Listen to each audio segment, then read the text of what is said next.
finale to the first day of finals. Will the British four, the champions in 2001, be close enough to the German defending champions to deliver their knockout punch in the final quarter? Or will Italy's 2002 bronze medalists rise to the occasion on their home water?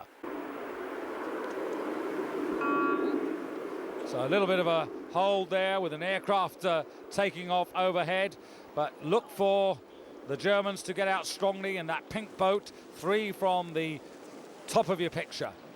But also going pretty quickly, the Canadians, Dan, 2 from the bottom in the white boat. Well, Canada were extraordinary in Lucerne. They went out and took the Lucerne World Cup by the scruff of the neck and won that confidently. In the opening heats here, they were very fast and very dominant. And then in the semi-final, Germany won the semi-final against them. And you had to ask, though, whether Canada were maybe just holding their cards close to their chest, because here they've gone out very fast again, up at 48 strokes a minute, with that very distinctive lie back that they're doing there, which Mike Spracklin, their coach, has said he always used to coach, but none of us who were coached by him before quite remember that. But at the moment, there they are with that distinctive lie back, about a third of a length up on Germany, who also like to get out in front and will be not too pleased to be led in this early stage, because they do like to get out in front. On the far side, Australia have got off well as well.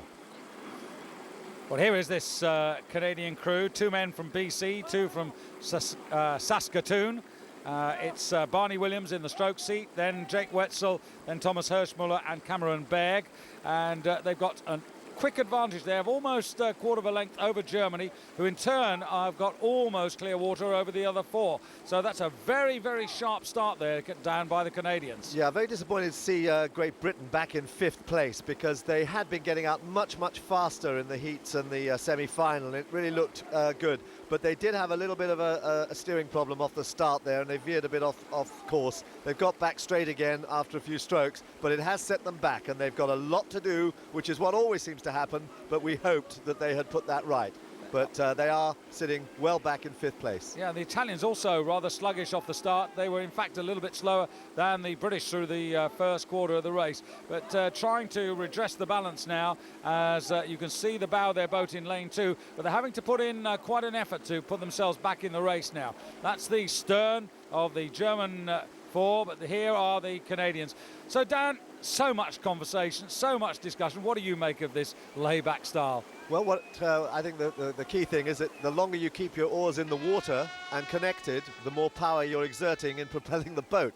So what they're doing is really, they're not big guys, but they're really lying back to make sure that the blade stays long and pushing for as long as possible. I think what's happened a little bit in Canada is that there were 2 or 3 athletes who did lie back like that, and I think what the coaches have decided, what Mike Spratt has decided, is that you go with what you've got, and he's built his athletes around those very effective rowers. That's a pretty quick 1,000, and the Canadians with half a length over the defending world champions. Great Britain moving up into bronze medal position, but you can see there's a sizable gap on the clock there. Italy only 4th, Australia 5th at the moment, and Slovenia predictably at the back of the pack at the moment. But the Canadians here looking very, very well connected, well together. Well, the Canadians went out very fast. I mean, you've got to think that maybe they're going to have to pay for that in the last 500 metres. We know that Great Britain comes very, very strongly in the last 500. We know that Germany are very strong in the middle of the race and are vulnerable at the very end. But and they do like to be out in front. But here they are putting pressure on Canada. But Canada do look, they look pretty confident.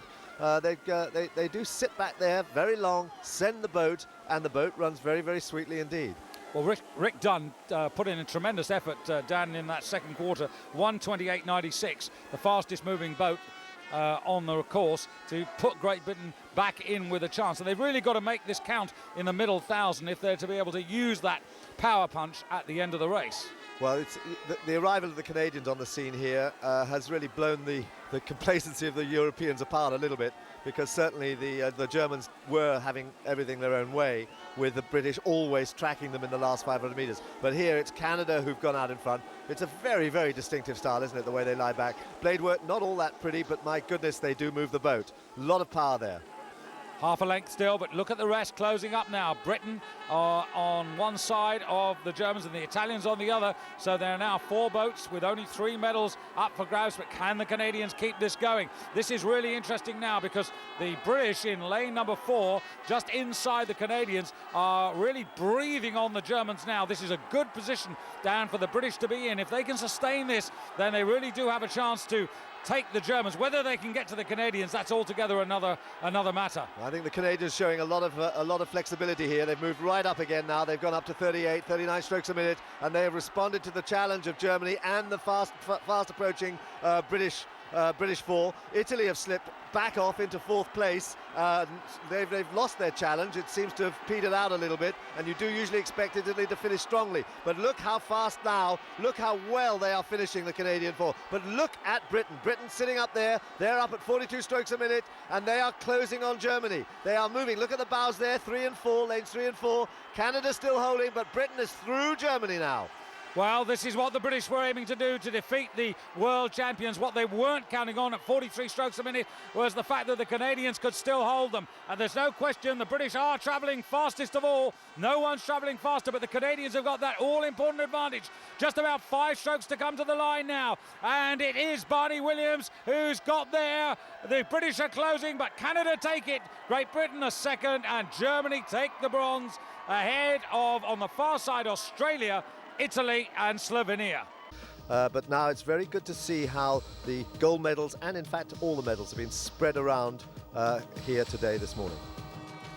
4 happy Canadians, and Mike Sweeney, chairman of Henley Royal Regatta, and of course a member of the FISA executive to do the honours. But Dan, still the shock of Pinson and Cracknell's defeat reverberating around the course. Well, for the British, certainly a great shock, and for a number of world champions, they've got to go away and try to work out how they're going to regain their titles in Athens next year for the Olympics, because there are now a lot of these events have opened up enormously, and there's a lot of competition on, and no one is secure. Well, that's all for the moment. 12 finals still to come. Join Dan and myself for those tomorrow.